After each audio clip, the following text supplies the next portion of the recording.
Bismillahirrahmanirrahim. Dr. Praise on the beat. Àlàáfíà. Áńgẹ́lì mi ò ní sùn. Oríwo ya ògùn wa tán. Lọ́la kó bá yà kún Ọlọ́run ọba. Ewé ń jẹ́. Lọ́la kó bá yà kún Ọlọ́run ọba. Ewé ń jẹ́. Ewé á jẹ́. Ewé ń jẹ́. Àwọn olórí bá bọ́ sóhun mi lọ́jọ́ dìbò. Ewé ń jẹ́. Ewé.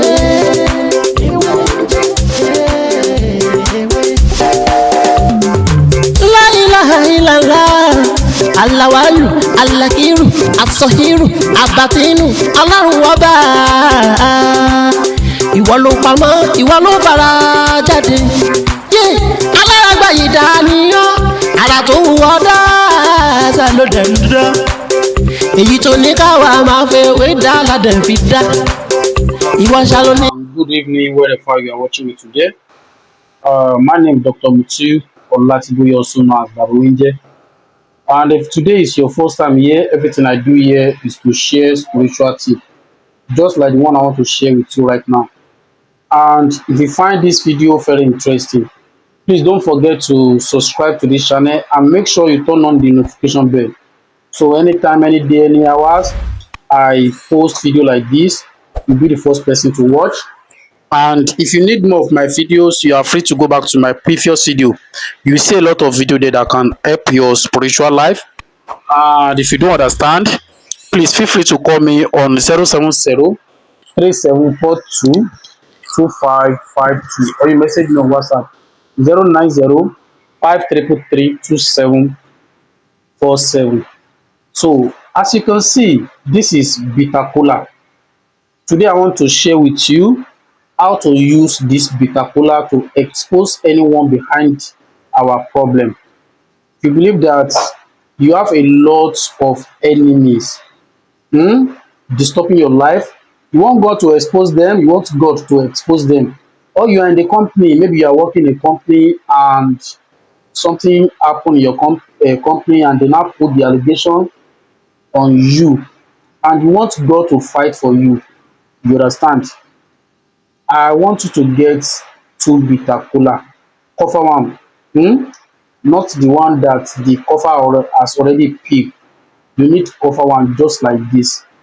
By the grace of Almighty God, if you get these 2 bitter colas, and you follow this simple instruction, you will surely share me a good testimony by the grace of Almighty God. God will expose anyone behind the problem, behind your matter, by the grace of Almighty God. So how to do it and how to use it. Go to market and you buy 2 bitter colas. Take any one from this bitter cola at night before you sleep. Use this bitter cola to touch every part of your body at night. Use it to touch every part of your body with your intention. If your intention is to deal with your enemies, to expose them, say it. Or if you are working in a company and something happened in that company and you want God to expose them, you cannot say multiple intention, like you want to mix it with back to sender and you still want God to expose the person who put the allegation. You understand? Or you cause problem in the company, you cannot join it together. So after that, the one that you use to touch every part of your body, you place it under your pillow. You put your head on it. When you wake up in the morning, you understand, take the bitter cola before you say a single word to anyone. Peel this cover, peel it, and you eat the bitter cola immediately. Eat the bitter cola immediately. So then after that, take the second bitter cola. Do not keep this one under your pillow. Do not keep it under your pillow. I think you understand me. You can keep it anywhere. So when you wake up in the morning, you understand, after you eat this one, then put the second one together with the back, you understand, put it on the naked fire, like maybe charcoal fire or gas fire or electric cooking gas, you understand, cooking stove. Burn it, make it black. When it is well burned or black, remove it and you powder it. Put it in a small plastic rubber and you add palm oil, that is red oil, add it to it. mix it together, lick it once in a day. You are going to lick it for 7 days. You are going to lick it for 7 days.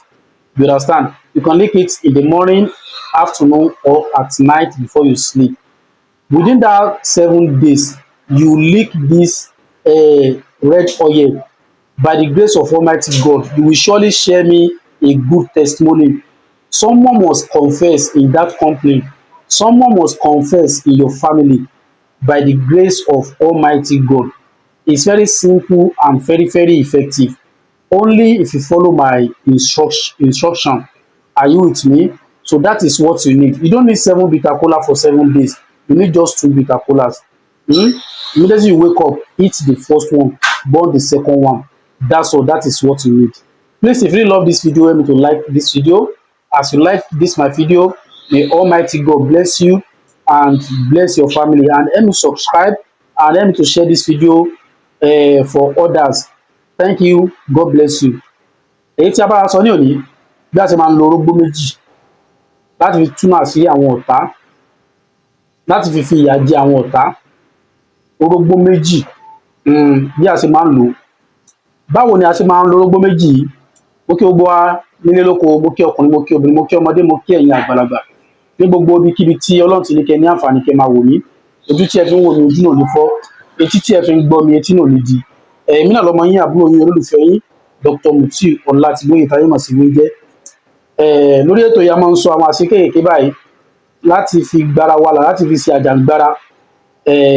Lóòótọ́ Ọlọ́run a mọ̀ pé Ọlọ́run ni ọba tí ó dá gbogbo àwọn nǹkan yìí, kò ní ká máa fi ṣèkà. Níwọ̀n ìgbà tá a bá fi ṣèkà, lágbára Ọlọ́run rere láàmú bá ń bẹ̀. Tá a bá fẹ́ túnà sí àwọn ọ̀tá tàbí nǹkan kan ṣẹlẹ̀ nílé iṣẹ́ tá a ti ń ṣiṣẹ́, wọ́n parọ́ mọ́ wa ní o. Ẹ jẹ́ ká ro orógbó méjì. Ẹ jẹ́ ká mú kan nu orógbó méjì tó bá ti di alẹ́, tó bá ní èpo lá ní o. Ẹ jẹ́ ká fi kan gbogbo ara wa, ká sì mọ dàníyàn lórí nǹkan tí a fẹ́ lò fún yẹn. A lè dàníyàn pé kí Ọlọ́run tú àná sí àwọn ọ̀tá wa. Ká tún wá dàníyàn pé ẹni tí tó parọ́ mọ́ mi tàbí ẹni tó ṣe bẹ́ẹ̀ ní ibi iṣẹ́ kan, Ọlọ́run kó túnà sí rẹ̀. Àníyàn kan ẹ jẹ́ ká mú. Tá bá ti wá fi kan gbogbo ara wa tá ń ṣàníyàn lọ, tá ń dàníyàn yẹn tán, ẹ jẹ́ ká fi orógbó sí abẹ́ pílò wa. Ẹ jẹ́ ká gbórí lé ká sùn. Tá bá ti jí ní àárọ̀ ọjọ́ kejì, ẹ jẹ́ ká wá mú orógbó ká bó èpo ara ẹ̀ ká jẹ. Ṣẹwárí ọkàn yòókù yìí ká fi pamọ́. Ẹ jẹ́ ká wá fi sórí iná ká sún kó dúdú. Tó bá ti dúdú, ẹ jẹ́ ká lọ kó kúnná ká dà sínú epo pupa. Ká máa wá lá ní ẹ̀ẹ̀kan lójúmọ́, láàárọ̀ ni o tàbí lọ́sàn-án tàbí lálẹ́. A wá lá bẹ́ẹ̀ fọjọ́ 7. Láàárín ọjọ́ keje yẹn Ọlọ́run túnà àṣírí ọ̀tá náà lágbára Ọlọ́run. Ẹ wo kò jù bẹ́ẹ̀ lọ.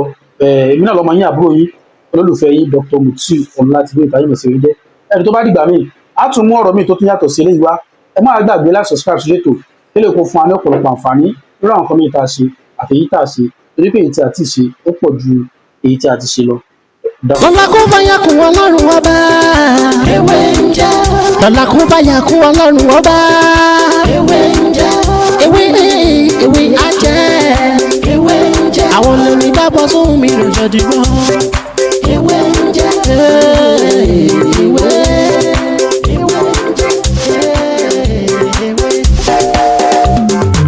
La ilaha illallah. Alawalu, alakiru, asọhiru, abatinu, Ọlọ́run ọba. Ìwọ ló pamọ́, ìwọ ló fara jáde. Alárágbá yìí dàníyàn, ara tó wù ọ́ dáadáa ló dẹ̀ ń dán. Èyí tó ní káwa máa fẹ́ wé dá ládẹ̀ fi dá. Ìwọ ṣàlò ní kọ́kọ́rọ́ gbogbo ẹ̀mí nìyẹn. Fásikúrò ni wọ́n síkúrò ni wọ́n nínú ìsìnkú. Láfi ń ṣe tiwa, ewé jẹ́ òbẹ̀. Èyí tó dá fún wa ládẹ̀ gbójúlé, èyí tó ní ká ló ládẹ̀ ń lò. Ọba ńlá ń dákun máa jẹ́ ká ṣiṣẹ́, ọba tó rí gbogbo ẹ̀dá ta ò rí. Ìwọ lọ́ba tá ń gbàṣẹ lọ́dọ̀ rẹ̀. À ń bẹ̀ ọ́, à ń bẹ̀ ọ́, à ń bẹ̀ ọ́.